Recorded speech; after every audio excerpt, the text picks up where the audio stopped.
pun not intended, huge. Or also as Videsi log call it, America. America. India is the youngest democracy.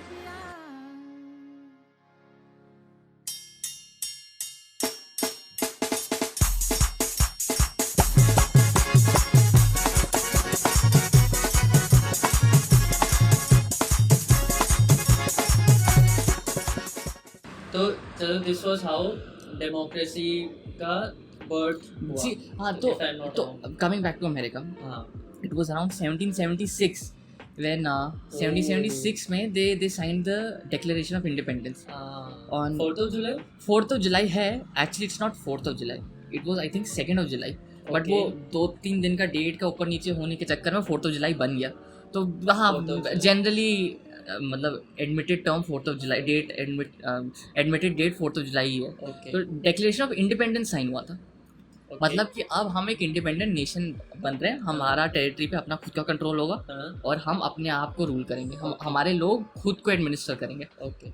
And that is the point of time when the war began for independence in America. है. हाँ, तो they signed the declaration of independence. After that the war began. हाँ, then the war began कि who will कि the American started fighting against British rule for territorial capture, उनको निकालने का. after हाँ, the signing of the हाँ, treaty. it was after the signing. मतलब समझ नहीं अरे एक पता है डिक्लेरेशन ऑफ इंडिपेंडेंस कंसेंसस. अच्छा ठीक है, चल और पीछे जाते हैं, इसको थोड़ा और क्लियर कर. Okay. Bear with me. Okay. ठीक है. So Christopher Columbus Found America. found America in 1492, late 1400s में he discovered America. This term is also very problematic because that is a perspective of the European idea. Okay. And he set out to find an alternative route to India. Yes, this is mind blowing हाँ, for me. मतलब when I read this, no, हाँ. कि why are the tribal Americans all called Indians. हाँ, It is because Christopher Columbus set out to find a different route Alternative. to India. हाँ. Instead, he went to मतलब बंदा कहाँ से कहाँ he went to America नहीं तो and he thought कि ये India and these people are Indians. So that is why they are called Indians. नहीं ठीक है. This is a theory which says that. Okay, so okay. so European जो the time of renaissance period कहते हैं उसको, renaissance period. Exploration. नहीं, उस time पे ना बहुत कुछ हो रहा था, मतलब पूरी Okay. सोसाइटी का ट्रांसफॉर्मेटिव टाइम था वो. Okay. मतलब फ्रॉम 1400 टिल 1700-1800 तक. तो रेनेसां पीरियड उसको कहते हैं. 1700 तो ज़्यादा हो गया, उससे पहले तक ही. तो उसमें आर्ट एंड कल्चर थ्राइव कर रहा था, एक्सप्लोरेशन थ्राइव कर रहा था, साइंस थ्राइव कर रहा था, फिलोसफी थ्राइव कर रहा था. ये सारी चीज़ें ना उभर के लोगों को समझ आई थी कि जो हम देखते हैं उतना नहीं है, हमारा स्कोप उससे भी ज़्यादा है. Okay. तो वो इंडियन एक्सप्लोरेशन, उनको इंडिया की तरफ रूट ढूंढना था.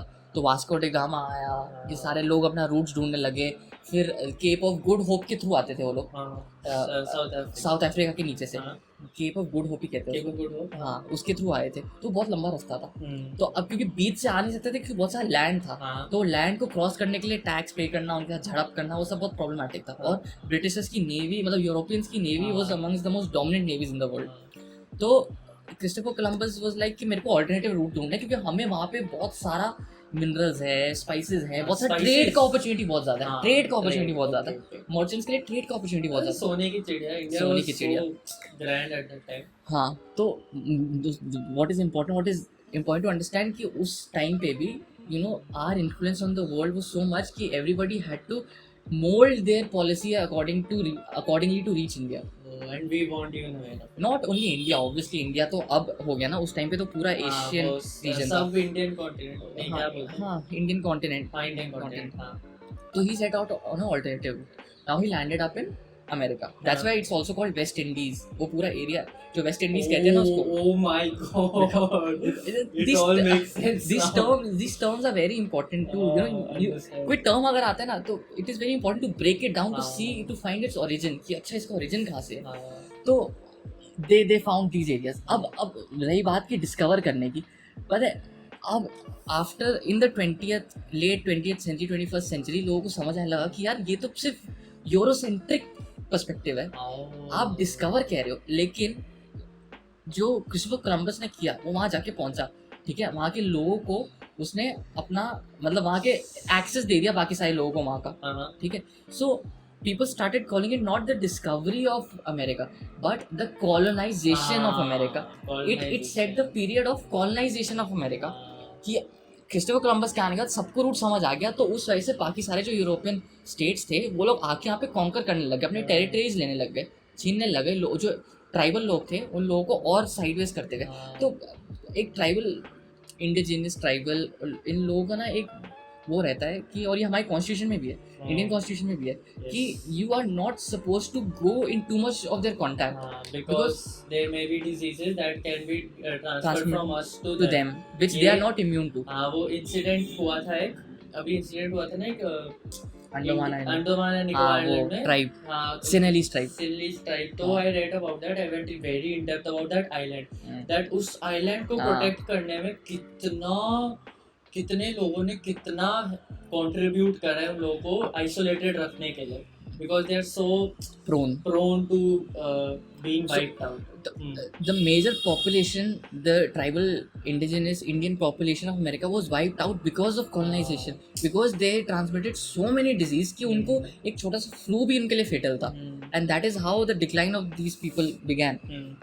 हाँ, तो हम अमेरिका की हिस्ट्री पे जा रहे थे। Then Christopher Columbus found America. ठीक है, then they started colonizing it. The European states started colonizing America, this part of America, this newly found territory according to them. तो Canada was also part of this. हाँ, Canada, America, Mexico, और फिर Latin America भी धीरे धीरे नीचे भी, क्योंकि लैटिन अमेरिका अगर मैं तू पढ़ेगा तो स्पेनिश है ना, पोर्चुगीज, ये सारी लैंग्वेजेस बहुत प्रेवलेंट है वहाँ पे। So they were a colonized territory of these countries. हाँ, तो देवर, तो story cut short, what happened was there were 13 colonies in America. Okay, ठीक है, and they were ruled by different countries और different empires, ठीक है, and mostly they were ruled by the Britishers. Okay, तो अब क्या हुआ, लोगों को समझ आने लगा कि यार ये तो गड़बड़ हो रही है, ये बहुत ज़्यादा हो रहा है, जैसे हर कंट्री में होता है। कितने टाइम तक, for how long can you be a subject of another, not slave, but for how long can you be colonized, how long can you be a subject of another nation. तो हाँ, what is important to understand is the Commonwealth countries, you take Australia, you take Canada, you take America, ना, these are all settler countries. Okay, settler as in कि Europe से बहुत सारे different mixed identity के लोग जाके इधर settle होने लग गए। okay, and that is how the birth of these modern nations began. okay, because उनका जो primitive group जो वहाँ रहता था, they were the tribal people, right? है ना, and they were not exposed to the level of understanding of the Europeans. Okay, so that's why when people came to settle, and that is how their generations began. okay, and हाँ, तो फिर 1776 तक these people understood कि बहुत ज़्यादा हो रहा है, बहुत ज़्यादा। 1776, हाँ, okay, so that is when people like Thomas Jefferson, James Madison, John Adams, George Washington, these all people were the people who were more into the understanding of society. They said कि यार ये अब नहीं चल सकता, अब हमें अपने आप के लिए करना पड़ेगा। okay, and that's when they signed the Declaration of Independence. ये तो बहुत कट शॉर्ट हिस्ट्री है। okay, बहुत सारी पहली चीज़ें हुई थी जिस वजह से दिस लेड टू दैट। बहुत सारा टैक्स मांग रहे थे, फ्रेंच और यूके और फ्रेंच का कॉन्फ्लिक्ट बहुत ज़्यादा था इस एरिया में, तो बहुत ज़्यादा टैक्स मांग रहे थे, उनको टैक्स बहुत ज़्यादा पे करने में प्रॉब्लम हो रही थी कि किसी और के वॉर के लिए हम क्यों टैक्स पे करें, तो ये सब बहुत सारी प्रॉब्लम्स थी। okay, and then the war of independence began, and George Washington was the commander in chief. He was given the responsibility to lead the war. okay, So he was actually the leader of the group that led the independence. George Washington. okay, and then 1789 तक उन्होंने अपना first constitution बनाया। I think it was 1789 जब पहला constitution उन्होंने अपना constitution को enact किया था। okay, एंड ये 13 जो कॉलोनीज थी, ये then they became to form a full state of federal structure of a union called the United States of America. तभी जो United States of America, मतलब it is basically the coming together of 50 states.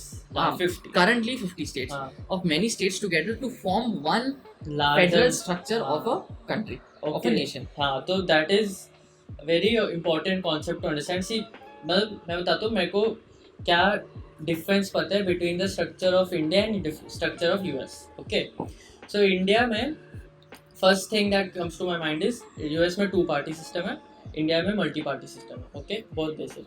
Second thing कि वहाँ पे जो power distribution है that is kind of more towards the president, and either is kind of more towards the parliament, I think, है ना?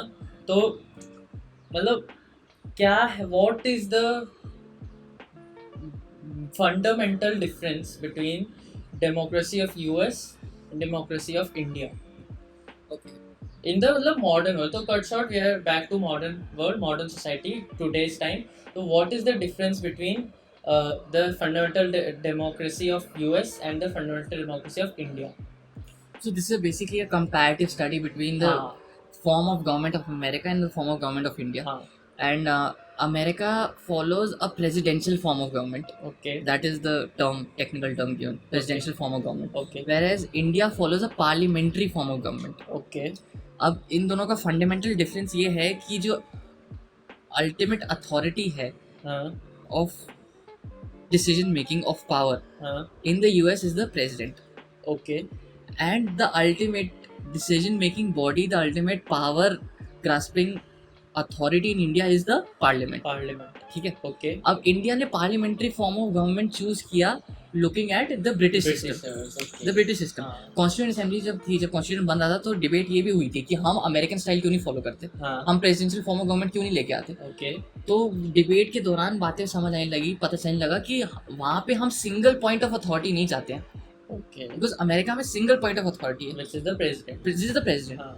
which has its own drawbacks and it has its own benefits also. हाँ, यहाँ पे because there was so much of diversity, there was so many of groups, there was Correct. so many of disparities between so many communities हाँ, that we needed a source of power जहाँ पे सबकी आवाज़ सुनी जाए, सबकी बात सुनी जाए, equal representation, equal representation. equal, नहीं तो okay, ठीक है, अमेरिका में भी there is a bicameral system. Bicameral system मतलब दो हाउसेज है, upper house lower house. okay, the senate is the upper house and ये congress is the lower house. Lower house, okay. Representative of people, क्या कहते हैं, नाम भूल गया मैं, रिप्रेजेंटेटिव पीपल कहते हैं. सेनेट और Congress, कांग्रेस, हाँ वो वही, it is the lower house. okay, मेरे दिमाग से उतर गया. हाँ, जैसे यहाँ राज्यसभा लोकसभा है हाँ, okay, वैसे.